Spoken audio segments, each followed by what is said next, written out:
코로나 신규 확진자가 5천 명대로 다시 오르면서 역대 최다를 기록했습니다.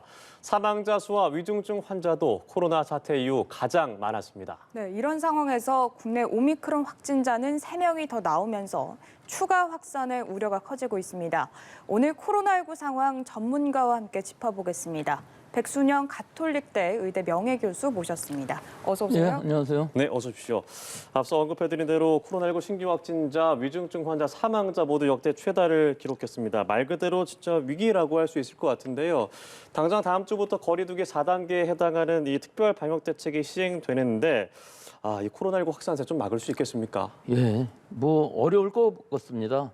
지금 상황의 방역 지표는 역대 최악이라고 할 수 있는데요. 예. 좀 다 보도에 나온 거지만 몇 가지만 보면요.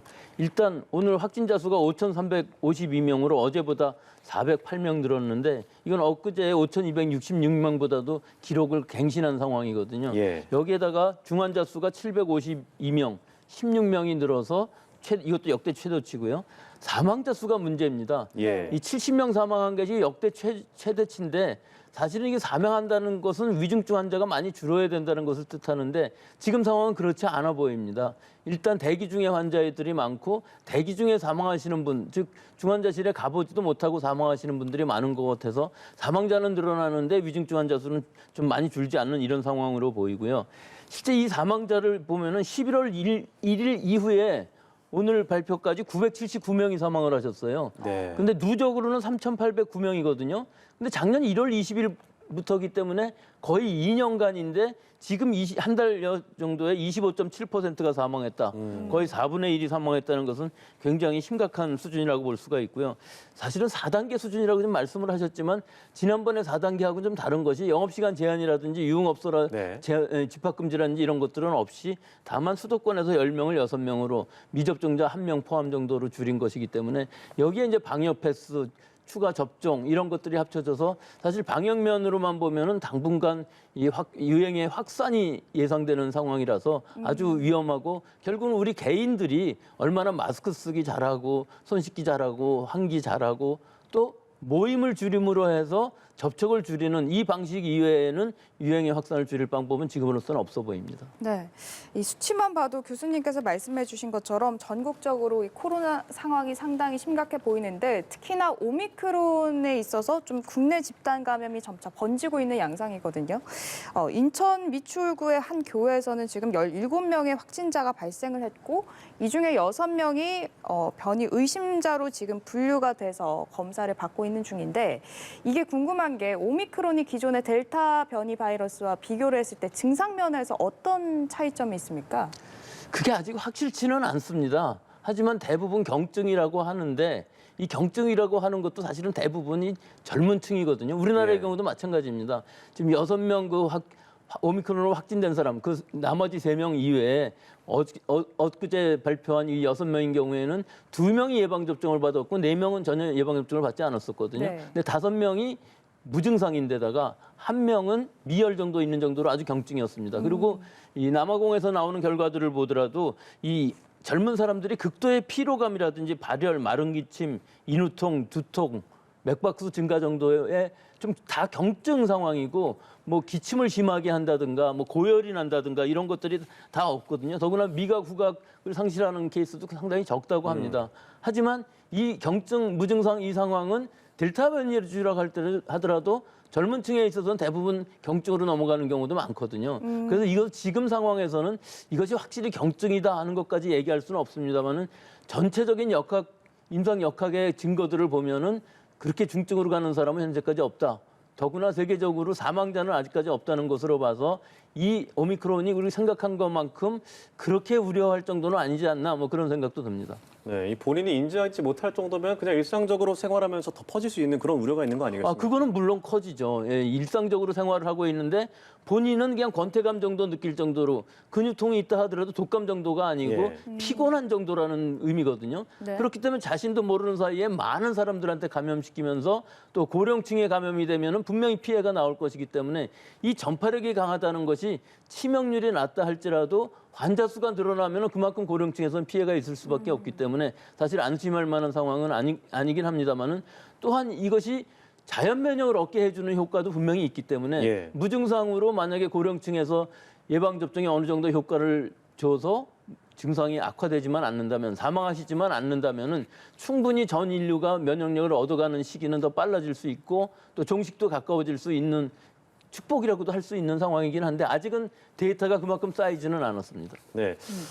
근데 더 걱정되는 것은 이 오미크론으로 확진 판명된 첫 번째 감염자죠. 40대 목사 부부는 모더나를 접종했다고 하고 2회차까지 맞았다고 하고 이번에 새롭게 확인된 확진자 이 교인과 지인은 2차 접종 모두 마친 지 이제 2달여밖에 안 됐는데 이것 때문에 이 백신이 무력한 것 아니냐, 무용론 이런 것들이 나오고 있습니다. 어떻게 보십니까? 이거는 우리나라의 결과는 접종 완료 이 정도인데요. 사실은 미국의 환자 하나는 3차 부스터 접종까지 받았는데도 접종한 케이스가 있었습니다. 지금 이 목사님 부부 같은 경우는 10월 28일 날 모더나 2차 접종을 받은 후에 거의 한 달 정도 지나서 감염이 됐기 때문에 사실은 이 면역력이 100% 올라가 있는 상황, 최고조에 있는 상황이고 그때부터는 떨어지는 거거든요. 예. 그런데도 감염이 되었습니다. 하지만 감염이 되었다 하더라도 이건 돌파 감염인데 얼마든지 돌파 감염이 일어날 수 있는 것이고 감염이 성립되었다고 그래서 증상이 없다고 그러면은 사실은 뭐 그다지 큰 문제가 되는 것은 아니거든요. 오히려 델타 바이러스 혹은 오미크론 바이러스로 감염이 되어서 가볍게 나았다 그러면은 그것이 부스터샷이 돼서 다시는 오미크론에 걸리지 않는 상황이 될 수가 있는 것이기 때문에 이것이 그렇게 무서운 부분은 아닙니다. 하지만 모든 사람들이 다 걸리는 것은 아니겠지만 일단은 한번 감염되었던 사람들, 즉 델타라든지 뭐 그전에 알파든지 감염되었던 사람들이 이 오미크론에 감염될 가능성이 2.3배 혹은 뭐 거의 3배 가까이 높다는 것을 봐서는 면역 회피하는 능력은 굉장히 높은 것으로 보여서 결과적으로는 전파력 강하고 면역 회피할 능력이 강한데 증상 자체는 경증일 수가 있겠다. 즉 델타보다는 위중증화율 또는 치명률이 상당히 낮을 수 있겠다 하는 것이 지금의 분위기고 조금 더 고령층에서의 데이터가 나와봐야 알겠습니다만은 이런 상황이라면은 사실은 고령층에서도 그렇게까지 심각하지는 않을 수도 있겠다고 예상을 해볼 수 있습니다. 그러면 지금 정부에서는 3차 백신 접종이 이제 부스터샷이 아니라 기본 접종에 포함이 되는 것이기 때문에 3차까지 꼭 맞아라라고 했는데 그렇다면 현재까지 2차 맞은 걸로는 이 항체를 형성하는데 좀 한계가 있다 이렇게 보시는 건가요? 글쎄요, 그 한계가 있다는 부분이 그럼 항체가가 떨어져서 시간이 지나면 항체가는 떨어질 수밖에 없지 않습니까?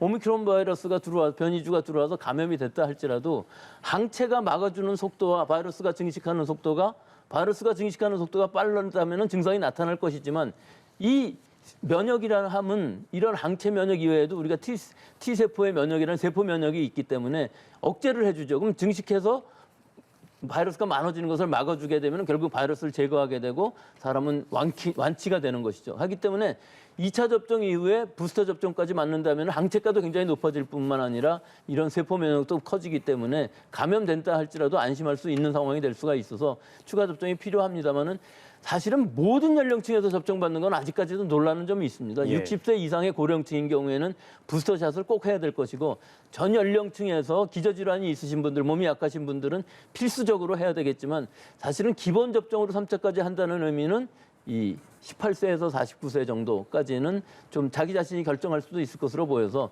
지금 현재의 상황으로 봐서는 오미크론이 어떻게 될지는 모르지만 이것이 병독성이 더 커진다면은 부스터샷을 젊은 층에까지 다 할 필요가 있지만 지금 이 델타 바이러스라고 하면은 사실은 젊은 층에 있어서는 뭐 안 맞아도 큰 문제는 없을 것으로 보이는데 유행을 감소시키는 효과는 분명히 있습니다. 지금 네. 18세에서 49세도 면역력이 떨어져 가면서 이 감염되는 사람 숫자가 늘어나고 있는 상황이기 때문에 전체 유행을 줄이는 데에는 부스터샷도 이 젊은 층에서도 충분히 이 효과를 볼 수 있을 것이다 그렇게 예상합니다. 네, 부스터샷이 얼마나 효과가 있는지는 이제 해외 사례를 통해서도 알아볼 수 있을 것 같긴 한데 이 오미크론 바이러스에 대한 연구가 지금 계속되고 있는 거잖아요. 이 오미크론 변이 특징 중 하나가 잠복기가 굉장히 짧다 뭐 이런 얘기가 있는데 기존 바이러스와는 차이가 어느 정도 있는 건가요? 근데 그 지금 짧다는 얘기가 사실은 워싱턴 포스트에서 기사가 한 줄 나온 거 얘기를 오늘 뭐 방송 매체들에서 전부 얘기를 하고 계시는데 사실 근거가 거의 없습니다. 아, 네. 예, 그 얘기는 무슨 얘기냐면은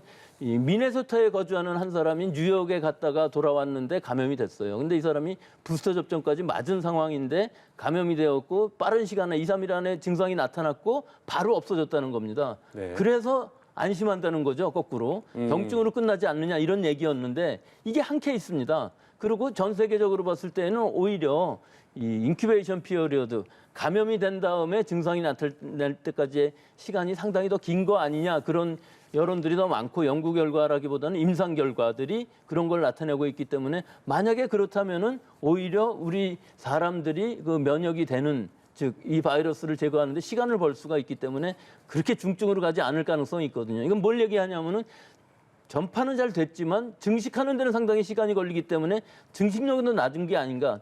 증식이 많이 돼야 사실은 전파도 더 많이 하긴 하는데 네. 이 바이러스의 특징을 아직은 알 수가 없습니다. 세포 배양을 하면서 여러 가지를 연구를 해보면 알 수는 있겠지만 좀 더 시간이 걸릴 것으로 보이고요. 지금으로 그냥 추측할 뿐이고 여러 케이스들을 보는 상황이기 때문에 어떤 연령층에서 어떻게 나올지 큰 숫자의 역학조사가 이루어져야만 우리가 알 수 있는 상황이라서 지금 인큐베이션 피어리드 잠복기가 짧다는 얘기는 사실은 한 케이스에 불과해서 그건 아직은 믿을 만한 소식은 아닙니다. 네. 네. 지금 오미크론이 이렇게 점차 퍼져나가는 걸 좀 우려하는 목소리가 나오다 보니까 이 지역사회 전파를 좀 최소화하기 위해서 만약에 오미크론에 확진이 될 경우에 이제 그 사람들은 생활치료센터에 의무적으로 좀 입소를 해서 치료를 받게 돼 있는데 지금 현재 좀 병상 부족 문제도 나오고 있지 않습니까? 그런데 이렇게 생활치료센터에 입소를 해서 치료를 받게 되면 이런 의료 치료적인 부분에 있어서 좀 부담이 되지 않을까 이런 생각도 드는데요. 사실 지금 상황에서 보면 이게 치료라고 할 수는 없는 것이죠. 격리 개념이 훨씬 더 큰 것이고 오미크론이 굉장히 전파력이 강한데 우리가 아직 이 병독성에 관해서 잘 알 수가 없으니까 선제적으로 격리를 해야 되겠죠. 하지만 시간이 지나면서 이 바이러스의 특성이 잘 알려지게 되고 어느 정도 격리를 해야 되는지 또는 어떤 치료를 해야 되는지 이런 것들이 다 알게 된다면은 굳이 생활치료센터 갈 필요가 없이 재택치료를 하면서 우리가 좀 시간이 지나게 되면은 경구치료제들도 상용화될 수가 있기 네. 때문에 머크나 파이자의 경구치료제를 복용시키면서 이분들을 치료를 하면서 또 이 여러 가지 상황들이 좀 좋아질 수 있는 상황이 없지는 않기 때문에 지금 상황에서는 생활치료센터 혹은 더 심한 격리, 더 빠른 진단이 필요한 시기지만 시간이 지나면서부터는 좀 달라질 수도 있다고 보기 때문에 시간이 지남에 따라서 사실은 의료체제의 부담도 줄어들 수 있는 기간들이 한 두세 달 정도의 시간이 있다면은 우리가 오미크론의 그 빠른 전파력을 좀 지금 상황에서는 늦춰주는 거거든요, 전파를. 그래서 오히려 진단이 더 빨리 돼야 된다고 봅니다. 이것이 오미크론인지 아닌지를 신속히 진단하지 않으면 격리할 사람이 누군지도 알 수 없기 때문에 가능한 한 델타 바이러스는 재택 치료를 많이 하고 오미크론으로 확진된 경우에 있어서는 전부 격리를 해야 되는 지금 그런 상황이죠. 네, 위중증 환자, 사망자 계속 늘어나면서 이 감염의 중심지인 수도권 중환자 병상 가동률이 88%를 넘었다는 소식이 들어왔는데 병상 대기자 10명 중 6명이 이 고령 환자여서 대기 중 사망, 이 우려가 커지고 있는 상황입니다. 이번에 우선순위를 좀 어떻게 세우는 것이 좋을까요? 예, 이거는 전문의가 분류를 해야 되겠죠. 환자 분류를 하는 데 있어서 중요한 것이 지금 대기 중이란 분들은 전부 입원을 해야 되시는 분들인데 예. 900명 정도가 지금 대기 중에 있는 것이거든요.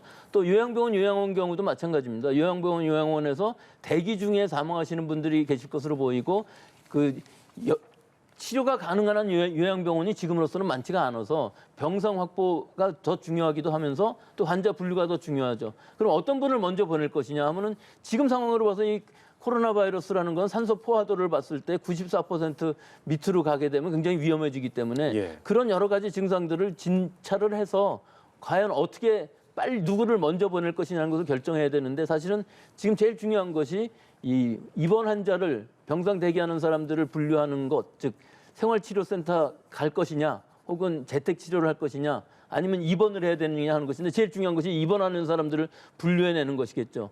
입원으로 결정이 됐지만 병상이 없어서 병상을 가는 것을 찾아야 되는데 여기서 이제 위중증으로 되게 되면 중환자실로 가야 되는 것이 일반 병실로 가는 것이 아니거든요. 예. 전담 병상이 아니기 때문에 이 시간이 길어지면 길어질수록 이 대기 중에 사망하는 사람들이 많이 생길 수밖에 없고 또한 이것이 이송하는 중에서도 병상이 빨리 결정이 돼야 이송을 할 텐데 이송 하는 중에 전화만 계속하면서 병상이 안 비면은 사망률이 더 높아질 수밖에 없고 현재 그런 일들이 일어나는 것으로 보입니다. 여러 통계 자료들을 보면은 재택 치료뿐만 아니라 입원 대기 중에 사망하시는 분들도 나오고 있는 것으로 보여서 좀 더 이 분류 체계라든지 이런 부분에 힘을 써야 되겠습니다. 네.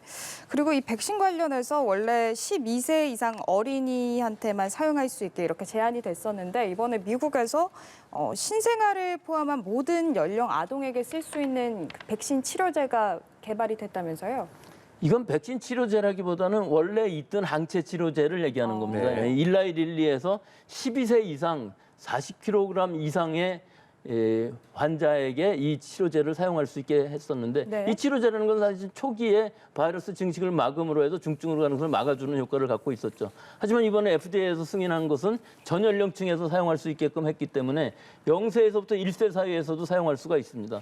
제일 중요한 것이 태어나서부터 1살이 될 때까지는 엄마로부터 받은 이행 항체라고 그래서 항체는 일부 갖고 있지만 자기가 만드는 항체는 아직 못 만든 상태거든요. 네. 시간이 시간이 지나면서 1살이 되면서 자기가 만드는 항체도 이제 성숙이 되는데 이때 이 코로나 바이러스에 감염이 되게 되면은 상당히 위중해질 가능성이 많습니다. 그렇기 때문에 이때 이 치료제를 사용함으로 해서 항체 치료제는 이건 칵테일로 모노크로럴 안티바디가 아닌 여러 개의 항체가 한꺼번에 들어가는 것이기 때문에 이것으로서 위중증이 가지 않게끔 억제하는 역할을 충분히 할 수 있을 것 같아서 아마 전 세계적으로도 이 일라이 릴리의 그 치료제나 항체 치료제 칵테일은 좀 더 적용해서 우리나라에서도 사용할 수 있으면 좋겠습니다. 네, 일라릴리 항체 치료제 우리도 이제 좀 지켜봐야겠다라는 생각이 듭니다.